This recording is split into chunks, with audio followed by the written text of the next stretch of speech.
ಸ್ನೇಹಿತರೆ, news info ಮಾಸ್ಟರ್ಗೆ ಸ್ವಾಗತ ಸುಸ್ವಾಗತ. ಸ್ನೇಹಿತರೆ, ಇತ್ತೀಚಿನ ಕರ್ನಾಟಕ ರಾಜಕೀಯದಲ್ಲಿ ಸಾಕಷ್ಟು ಬದಲಾವಣೆಗಳನ್ನು ನೋಡುತ್ತಿದ್ದೇವೆ. ಗುಂಪುಗಾರಿಕೆ ಅತಿ ಹೆಚ್ಚಾಗಿದೆ. ಕಾಂಗ್ರೆಸ್ನಲ್ಲಿ 3 ಬಣಗಳಾಗಿವೆ. DKC ಬಣ, ಸಿದ್ದರಾಮಯ್ಯ ಬಣ, ಪರಮೇಶ್ವರ ಬಣಗಳು ಬಿಂಬಿಸುತ್ತಾ ಇದ್ದರೆ, ಇತ್ತ BJPಯಲ್ಲಿ ಮನೆಯೊಂದು 3 ಬಾಗಿಲುಗಳಾಗಿವೆ.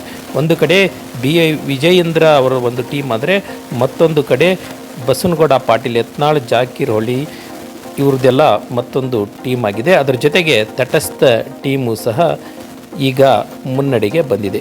ಇತ್ತ ರಾಜ್ಯ BJPಯಲ್ಲಿ ಅಧ್ಯಕ್ಷರಾಗಿ ವಿಜೇಂದ್ರ ಮುಂದುವರಿಕೆಯ ಬಗ್ಗೆ ಅನುಮಾನಗಳು ಮೂಡುತ್ತಿವೆ. ಇದರ ಜೊತೆಗೆ BJPಯ ಈ ಬಣದ ಕಚ್ಚಾಟದಿಂದ ಹೈಕಮಾಂಡಿಗೆ ತಲೆನೋವು ಆಗಿದೆ. ಭಿನ್ನಮತೀಯ ವಿರೋಧವನ್ನು ಲೆಕ್ಕಿಸದೆ ಕರ್ನಾಟಕದಲ್ಲಿ ಹೊಸ ಸಂಪ್ರದಾಯಕ್ಕೆ ನಾಂದಿ ಹಾಡಲು ಒಲವು ತೋರದ ಕೇಂದ್ರ BJP ವರಿಷ್ಠರು ಹಾಲಿ ಅಧ್ಯಕ್ಷರಾಗಿರುವ BY ವಿಜೇಂದ್ರ ಅವರನ್ನೇ ಅಧ್ಯಕ್ಷ ಸ್ಥಾನದಲ್ಲಿ ಮುಂದುವರಿಸಲು ಮುಂದಾಗಿದ್ದಾರೆ ಎಂದು ತಿಳಿದು ಪಟ್ಟಿದೆ. ಇದರ ಜೊತೆಗೆ BY ವಿಜೇಂದ್ರ ವಿರುದ್ಧ ಸಮರ್ಥ ನಾಯಕತ್ವ ಅಭ್ಯರ್ಥಿ ಕಣಕ್ಕಿಳಿಸಲು BJPಯಲ್ಲಿ ಚರ್ಚಿಸಲಾಗಿದೆ. ಇದೇ ವಿಚಾರಕ್ಕೆ ಸಂಬಂಧಿಸಿದಂತೆ ರಮೇಶ್ ಜಾರಕಿಹೊಳಿ ಮತ್ತು ಬಸನಗೌಡ ಪಾಟೀಲ್ ಯತ್ನಾಳ್ ಅವರಿರುವ ಬಣದಲ್ಲಿ ಮಹತ್ವದ ಚರ್ಚೆಗಳು ಆಗಿವೆ. ಹೀಗಾಗಿ ಕರ್ನಾಟಕದಲ್ಲಿ BJP ಅಧ್ಯಕ್ಷ ಸ್ಥಾನಕ್ಕೆ ಚುನಾವಣೆ ನಡೆಯುವ ಸಾಧ್ಯತೆಗಳು ದಿನದಿಂದ ದಿನಕ್ಕೆ ಕ್ಷೀಣಿಸುತ್ತಿದೆ. ಮುಂದಿನ 3 ವರ್ಷಗಳ ಅವಧಿಗೆ ಹಾಲಿ ಅಧ್ಯಕ್ಷರಾಗಿರುವ BY ವಿಜೇಂದ್ರ ಅವರನ್ನೇ ಮುಂದುವರಿಸಲು ಕೇಂದ್ರ ವರಿಷ್ಠರು ಸಮ್ಮತಿಸಿದ್ದಾರೆ. BJP ಅಧ್ಯಕ್ಷರ ಬದಲಾವಣೆ ಕೂಗಿಗೆ ವರಿಷ್ಠರು ತಡೆ ಹಾಕಿದ್ದಾರೆ ಎಂದು ಹೇಳಲಾಗುತ್ತದೆ. ಸರ್ವ ಸಮ್ಮತಿಯೊಂದಿಗೆ BJP ರಾಜ್ಯಾಧ್ಯಕ್ಷರ ಆಯ್ಕೆಗೆ ಒಲವು ತೋರಿರುವ BJP ವರಿಷ್ಠರು ಹಾಲಿ ರಾಜ್ಯಾಧ್ಯಕ್ಷ ವಿಜೇಂದ್ರ ತಟಸ್ಥ ಬಣದ ನಡುವಿನ ವಿವಾದಕ್ಕೆ ತೆರೆ ಎಳೆಯಲು ರಾಜ್ಯ ಸಂಘಟನಾ ಪ್ರಧಾನ ಕಾರ್ಯದರ್ಶಿ ಸ್ಥಾನಕ್ಕೆ ಉತ್ತರ ಪ್ರಾಂತ್ಯದ ವ್ಯಕ್ತಿಯೊಬ್ಬರನ್ನು ನೇಮಕ ಮಾಡಲು ಒಲವು ತೋರಿದ್ದಾರೆಂದು ತಿಳಿದು ಬಂದಿದೆ. ಚುನಾವಣೆ ಇಲ್ಲದೆ BJP ರಾಜ್ಯಾಧ್ಯಕ್ಷರ ನೇಮಕ ನಡೆಯುವುದು ಬಹುತೇಕ ಖಾತ್ರಿಯಾಗಿದೆ. ಅಲ್ಲದೆ BJP ರಾಜ್ಯಾಧ್ಯಕ್ಷರಾಗಿ ವಿಜೇಂದ್ರ ಅವರನ್ನೇ ಮುಂದುವರಿಸುವ ಸಾಧ್ಯತೆ ಬಲವಾಗಿದೆ. ಈಗ ರಾಜ್ಯಾಧ್ಯಕ್ಷ ಸ್ಥಾನಕ್ಕೆ ಚುನಾವಣೆ ನಡೆಸಲು ವರಿಷ್ಠರು ಒಲವು ತೋರದೇ ಇರುವುದರಿಂದ ಯಾರು ರಾಜ್ಯಾಧ್ಯಕ್ಷರ ಎಂಬ ಪ್ರಶ್ನೆ ಉದ್ಭವವಾಗಿತ್ತು. BJP ಆಂತರಿಕ ಮೂಲಗಳ ಪ್ರಕಾರ ವಿಜೇಂದ್ರ ಅವರೇ ಸ್ಥಾನದಲ್ಲಿ ಮುಂದುವರಿಯುವ ಸಾಧ್ಯತೆ ಅಧಿಕವಾಗಿದೆ. ಇದೇ ತಿಂಗಳ ಅಂತ್ಯಕ್ಕೆ BJP ರಾಷ್ಟ್ರೀಯ ಅಧ್ಯಕ್ಷರ ಚುನಾವಣೆ ಪ್ರಕ್ರಿಯೆಯು ನಡೆಯಲಿದೆ. ಇದರ ಭಾಗವಾಗಿ 50% ರಾಜ್ಯಗಳ ಅಧ್ಯಕ್ಷರ ಆಯ್ಕೆ ಪ್ರಕ್ರಿಯೆ ಪೂರ್ಣವಾಗಬೇಕು. ಹಲವು ರಾಜ್ಯಗಳಲ್ಲಿ ಜಿಲ್ಲೆ ಹಾಗೂ ರಾಜ್ಯಾಧ್ಯಕ್ಷರ ಪಟ್ಟಿ ಪ್ರಕಟವಾಗಿದೆ. ಸ್ನೇಹಿತರೆ, ಇದೇ ರೀತಿ ಹೆಚ್ಚಿನ ಮಾಹಿತಿಗಳು ನೀವು ತಿಳಿದುಕೊಳ್ಳಬೇಕಾದರೆ ನಮ್ಮ ನ್ಯೂಸ್ ಇನ್ಫೋ ಮಾಸ್ಟರ್ ಚಾನಲನ್ನು ಸಬ್ಸ್ಕ್ರೈಬ್ ಆಗಿ ಹಾಗೂ ನಿಮ್ಮ ಸ್ನೇಹಿತರೊಂದಿಗೆ ಹಂಚಿಕೊಳ್ಳಿ. ಫೆಬ್ರವರಿ ತಿಂಗಳ ಕೊನೆಯ ವಾರದಲ್ಲಿ ಇದು ಅಧಿಕೃತವಾಗಿ ಪ್ರಕಟವಾಗಲಿದ್ದು, ವಿಜೇಂದ್ರ ಅವರ ಬದಲಾವಣೆಗೆ ಪಟ್ಟು ಹಿಡಿದಿದ್ದ ಬಸನಗೌಡ ಪಾಟೀಲ್ ಯತ್ನಾಳ್ ಮತ್ತು ಅವರ ತಂಡಕ್ಕೆ ಹಿನ್ನಡೆಯಾಗುವ ಸಾಧ್ಯತೆ ದಟ್ಟವಾಗಿದೆ ಎಂದರೆ ತಪ್ಪಾಗಲಾಗದು. ನಳಿನ್ ಕುಮಾರ್ ಕಟೀಲ್ ಅವರ ಬಳಿಕ ಮಾಜಿ CM ಯಡಿಯೂರಪ್ಪ ಅವರ ಪುತ್ರ BY ವಿಜೇಂದ್ರ ಅವರನ್ನು 2023 ನವೆಂಬರಲ್ಲಿ BJP ರಾಜ್ಯಾಧ್ಯಕ್ಷರನ್ನಾಗಿ ನೇಮಿಸಲಾಗಿತ್ತು. ಈ ಹುದ್ದೆಗೆ ಇರುವುದೇ 3 ವರ್ಷ ಅವಧಿ. ವಿಜೇಂದ್ರ ಅವರಿಗೆ ಈ ಸ್ಥಾನ ನೀಡಿದ್ದೇ BJP ಬಣ ರಾಜಕೀಯ ಆರೋಪ ಪ್ರತ್ಯಾರೋಪಗಳಿಗೆ ಕಾರಣವಾಯಿತು. ಪಕ್ಷಕ್ಕೆ ಮುಜುಗರ ಉಂಟಾಗುವ ಬೆಳವಣಿಗೆಗಳು ನಡೆದವು. ಶಿಕಾರಿಪುರದಲ್ಲಿ ಗೆದ್ದು ಬೀಗಿದ್ದ ಶಾಸಕ ವಿಜೇಂದ್ರ ಅವರಿಗೆ ರಾಜ್ಯಾಧ್ಯಕ್ಷ ಜವಾಬ್ದಾರಿ ಕಬ್ಬಿಣದ ಕಡಲೆಯಂತಾಯಿತು. ಸವಾಲು ಮೀರಿ ನಾನು ಹೊಣೆ ನಿರ್ವಹಿಸುತ್ತೇನೆ ಎಂದುಕೊಂಡಿದ್ದರೂ ಸಹಿತ ಶಾಸಕ ಬಸನಗೌಡ ಪಾಟೀಲ್ ಯತ್ನಾಳ್ ಅವರ ಬಹಿರಂಗವಾಗಿ ವಿಜೇಂದ್ರ ಪದೋನ್ನತಿ ವಿರೋಧಿಸಿದ್ದು ವಿಜೇಂದ್ರ ಅವರನ್ನು ತಾತ್ಕಾಲಿಕ ಅಧ್ಯಕ್ಷ ಎಂದು ಕರೆದಿದ್ದಾರೆ.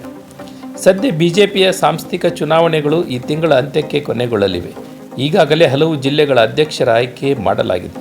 ಉಳಿದಿರುವ ಕೆಲವು ಜಿಲ್ಲೆಗಳಲ್ಲಿ ಶೀಘ್ರದಲ್ಲೇ ಘೋಷಣೆ ಮಾಡುವ ಸಂಭವವಿದೆ. ಮುಂದಿನ ವಿಧಾನಸಭಾ ಚುನಾವಣೆಯಲ್ಲಿ ನಿರ್ಣಾಯಕ ಜನಾದೇಶದೊಂದಿಗೆ ಮತ್ತೆ ಪಕ್ಷ ಅಧಿಕಾರಕ್ಕೆ ಹಿಡಿಯಬೇಕು. ಪಕ್ಷವನ್ನು ಗೆಲ್ಲಿಸುವ ಎಲ್ಲರೂ ಜೊತೆಯಾಗಿ ಕೆಲಸ ಮಾಡುವ ಗುರಿ ಹಾಕಿಕೊಳ್ಳಬೇಕೆಂಬುದು ಬಹುತೇಕರ ಒತ್ತಾಸೆಯಾಗಿದೆ. ಕೇಂದ್ರ ಸಚಿವ ಶಿವರಾಜ್ ಸಿಂಗ್ ಚೌಹಾಣ್ ಅವರನ್ನು ಕರ್ನಾಟಕದಲ್ಲಿ BJPಯ ಸಾಂಸ್ಥಿಕ ಚುನಾವಣೆಗಳ ಉಸ್ತುವಾರಿಯಾಗಿ ಕೇಂದ್ರ ವರಿಷ್ಠರು ನಿಯೋಜಿಸಿದ್ದಾರೆ.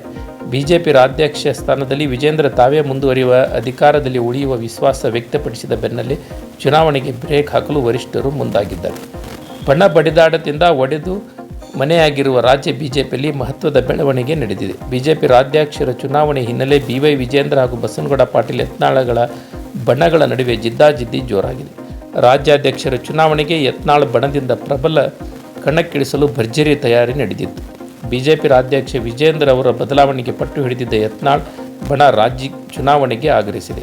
ಅಲ್ಲದೆ ತಮ್ಮ ಬಣದ ಅಭ್ಯರ್ಥಿಯನ್ನು ಕಣಕ್ಕಿಳಿಸುವ ಘೋಷಣೆಯನ್ನು ಮಾಡಿತು. ರಾಜ್ಯಾಧ್ಯಕ್ಷ ವಿಜೇಂದ್ರ ವಿರುದ್ಧ ಸಮರ ಸಾರಿರುವ ಯತ್ನಾಳ್ ಬಣ ತಮ್ಮ ಅಭ್ಯರ್ಥಿ ಹೆಸರನ್ನು ಇನ್ನೂ ಘೋಷಣೆ ಮಾಡಿಲ್ಲ. ರೆಬೆಲ್ ತಂಡ ಮತ್ತೋರ್ವ ನಾಯಕ ರಮೇಶ್ ಜಾರಕಿಹೊಳಿ ಜೊತೆಗೆ ಚರ್ಚೆ ನಡೆಸಿ ಅಭ್ಯರ್ಥಿ ಘೋಷಣೆ ಮಾಡಲಾಗುವುದು ಎಂದು ಅವರು ತಿಳಿಸಿದ್ದಾರೆ. ಆದರೆ ಅವರ ಹೆಸರಿನ ಸುಳಿವನ್ನು ಇನ್ನೂ ನೀಡಿಲ್ಲ. ಯತ್ನಾಳ್ ಬಣದಲ್ಲಿ ಶಾಸಕ ರಮೇಶ್ ಜಾರಕಿಹೊಳಿ, ಮಾಜಿ ಶಾಸಕ ಅರವಿಂದ್ ಲಿಂಬಾವಳಿ, ಮಾಜಿ ಶಾಸಕ ಕುಮಾರ್ ಬಂಗಾರಪ್ಪ, ಮಾಜಿ ಸಂಸದ ಪ್ರತಾಪ್ ಸಿಂಹ, ಮಾಜಿ ಕೇಂದ್ರ ಸಚಿವ GM ಸಿದ್ದೇಶ್ವರ್, ಮಾಜಿ ಸಂಸದ ಅಣ್ಣಾ ಸಾಹೇಬ್ ಜೊಲ್ಲೆ, ಮಾಜಿ ಸಚಿವ ಕುಮಾರ್ ಬಂಗಾರಪ್ಪ, ಶಾಸಕ R ಚಂದ್ರಪ್ಪ, BP ಹರೀಶ್, ಮಾಜಿ ಶಾಸಕ ಚಂದ್ರನಾಯ್ಕ್, ಮಾಜಿ ಸಂಸದ BV ನಾಯ್ಕ್ ಬಹಿರಂಗವಾಗಿ ಗುರುತಿಸಿಕೊಂಡಿದ್ದಾರೆ. ಅಷ್ಟೇ ಅಲ್ಲದೆ ಬಿಜೆಪಿಯ ಕೆಲವು ಶಾಸಕರು, ಮಾಜಿ ಶಾಸಕರ ಪರೋಕ್ಷ ಬೆಂಬಲವು ಯತ್ನಾಳ್ ತಂಡಕ್ಕೆ ಇದೆ. ಹೀಗಿರುವಾಗ ಯತ್ನಾಳ್ ಟೀಮ್ ಯಾರನ್ನು ರಾಜ್ಯಾಧ್ಯಕ್ಷ ಸ್ಥಾನಕ್ಕೆ ಅಭ್ಯರ್ಥಿಯನ್ನಾಗಿ ಘೋಷಣೆ ಮಾಡಲಿದೆ ಎಂಬುದು ಸಾಕಷ್ಟು ಕುತೂಹಲಕ್ಕೆ ಕಾರಣವಾಗಿದೆ. ರಾಜ್ಯ ಬಿಜೆಪಿಯಲ್ಲಿ ಅಧ್ಯಕ್ಷ ಸ್ಥಾನಕ್ಕೆ 3 ವರ್ಷಕ್ಕೊಮ್ಮೆ ಚುನಾವಣೆ ನಡೆಯುತ್ತದೆ. ಆದರೆ ಅಂತಿಮವಾಗಿ ಹೈಕಮಾಂಡ್ ರಾಜ್ಯಾಧ್ಯಕ್ಷ ಸ್ಥಾನವನ್ನು ಅವಿರೋಧವಾಗಿ ಆಯ್ಕೆ ಮಾಡುತ್ತದೆ. ಇಲ್ಲಿ ಯಾವುದೇ ಗೊಂದಲಕ್ಕೆ ಅವಕಾಶ ನೀಡುವುದಿಲ್ಲ. ಆದರೆ ಈ ಬಾರಿ ಕಮಲದ 2 ಬಣ್ಣಗಳ ನಡುವಿನ ಗುದ್ದಾಟ ಯಾವ ಸನ್ನಿವೇಶ ಸೃಷ್ಟಿಸಲಿದೆ ಎಂಬುದು ಕುತೂಹಲಕ್ಕೆ ಕಾರಣವಾಗಿದೆ. ಇನ್ನು ಯತ್ನಾಳ್ ಅವರನ್ನು ರಾಜ್ಯಾಧ್ಯಕ್ಷ ಸ್ಥಾನಕ್ಕೆ ಅಭ್ಯರ್ಥಿಯನ್ನು ಕಣಕ್ಕಿಳಿಸಿದರೆ ಚುನಾವಣೆ ಎದುರಿಸಲು ನಾವು ಸಿದ್ಧ ಎಂದು ವಿಜೇಂದ್ರ ಬಣ ಸವಾಲು ಹಾಕಿದೆ. ತಾಕತ್ತಿದ್ದರೆ ಬಸನಗೌಡ ಪಾಟೀಲ್ ಯತ್ನಾಳ್ ಅವರೇ ಸ್ಪರ್ಧೆ ಮಾಡಲಿ ಎಂದು ಮಾಜಿ ಶಾಸಕ MP ರೇಣುಕಾಚಾರ್ಯ ಸವಾಲು ಹಾಕಿದ್ದಾರೆ. ಮುಂದಿನ ದಿನಗಳಲ್ಲಿ ಈ ಬಣ ಬಡಿದಾಟಕ್ಕೆ ಬಿಜೆಪಿ ಹೈಕಮಾಂಡ್ ಬ್ರೇಕ್ ಹಾಕಲಿದೆ. ಮುಂದಿನ ವಿದ್ಯಮಾನಗಳನ್ನು ನಾವು ಕುತೂಹಲದಿಂದ ಕಾಯ್ದು ನೋಡುತ್ತಿದ್ದೇವೆ. ಈ ಸುದ್ದಿ ನಿಮಗೆ ಇಷ್ಟವಾದಲ್ಲಿ ನಿಮ್ಮ ಸ್ನೇಹಿತರೊಂದಿಗೆ ಹಾಗೂ ಕುಟುಂಬ ಸದಸ್ಯರೊಂದಿಗೆ ಹಂಚಿಕೊಳ್ಳಿ.